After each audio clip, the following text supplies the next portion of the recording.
खबरों में आगे बढ़ते हैं, बात करते हैं कुछ और बड़ी खबरों की। इस बीच एक बड़ी खबर सामने आ रही है, वो बड़ी जानकारी से आपको मुखातिब करा दें। अल फलाह यूनिवर्सिटी के चेयरमैन की मुश्किलें बढ़ी हैं, इस वक्त की बड़ी खबर। 14 दिन की न्यायिक हिरासत में भेजे गए हैं चेयरमैन, ये बड़ी जानकारी है। चेयरमैन जवाद सिद्दीकी को न्यायिक हिरासत में भेजा गया है, ये बड़ी अपडेट आपको हम दे रहे हैं। अल फलाह यूनिवर्सिटी के चेयरमैन हैं, जिन पे मुश्किलें जो है वो इस वक्त बढ़ती हुई नजर आ रही हैं। तो 14 दिन की जो न्यायिक हिरासत है उसमें भेजे गए हैं चेयरमैन जवाद सिद्दीकी, और इन 14 दिनों में इनसे पूछताछ की जाएगी।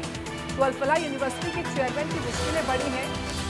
14 दिन की न्यायिक हिरासत में भेजे गए हैं चेयरमैन, और देखिए इससे पहले लगातार इन पर कई तरह के आरोप लग रहे हैं, कई तरह के सवालों के घेरे में न केवल चेयरमैन बल्कि यूनिवर्सिटी है, इसलिए मुश्किलें बढ़ रही हैं अल फलाह यूनिवर्सिटी के चेयरमैन की। क्योंकि लगातार ईडी हो, सीबीआई हो, जांच एजेंसियां हैं वो लगातार जुटी हुई हैं, और हर कड़ी से कड़ी को जोड़कर इस पूरे मामले की गहनता से जांच की जा रही है। तो बड़ी जानकारी है, अल फलाह यूनिवर्सिटी के चेयरमैन की जो मुश्किलें हैं वो इस वक्त बढ़ती हुई नजर आ रही हैं। तो 14 दिन की न्यायिक हिरासत में भेजे गए हैं चेयरमैन, इस वक्त की बड़ी अपडेट है, आपको जो बता रहे हैं हम किस तरीके से एक जो बड़ी कार्रवाई जो है वो ली हुई है। इस खबर पर जानकारी हम लेंगे हमारे सहयोगी संभव शर्मा से। संभव, ये जो बड़ी अपडेट सामने आई है, क्या जानकारी आपके पास इस खबर के बारे में?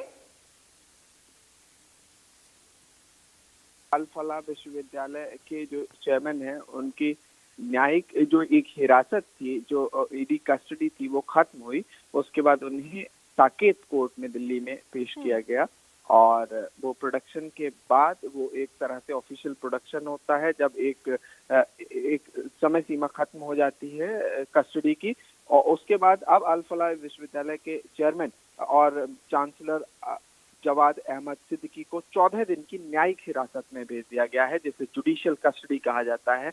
और न्यायिक हिरासत में यहाँ पर ईडी की कस्टडी के बाद भेजा गया है। तमाम एंगल्स पर प्रवर्तन निदेशालय, जो इन्फोर्समेंट डायरेक्टरेट है, वो जांच कर रहा है। खासकर जो आरोप है वो मनी लॉन्ड्रिंग से रिलेटेड है, तो पैसे की किस तरह से हेराफेरी हुई तो उस पर जांच जारी है। और प्रवर्तन निदेशालय ने यहाँ पर जो एलिगेशन लगाया है, जो कोर्ट में एलिगेशन लगाया है, वो ये है कि जो यूनिवर्सिटी थी अल फलाह, उसकी जो फाइनेंशियल एक्टिविटीज थी, पैसों का जो लेन देन था, खासकर जो कई तरह की फीस का कलेक्शन था विद्यार्थियों से, स्टूडेंट से, उसमें जो प्रोसीड्स ऑफ क्राइम है, एक जिसे कहा जाता है कि पैसे की हेराफेरी हुई, और वहां पर लैक ऑफ ट्रांसपेरेंसी, जो कोर्ट में ईडी ने कहा कि वहां पर स्पष्ट रूप से क्लियर नहीं है कि पैसा कहां से आया, कैसे आया, और कहां उस फंड का इस्तेमाल किया जा रहा है। तो एक मनी लॉन्ड्रिंग का केस रजिस्टर किया प्रवर्तन निदेशालय ने,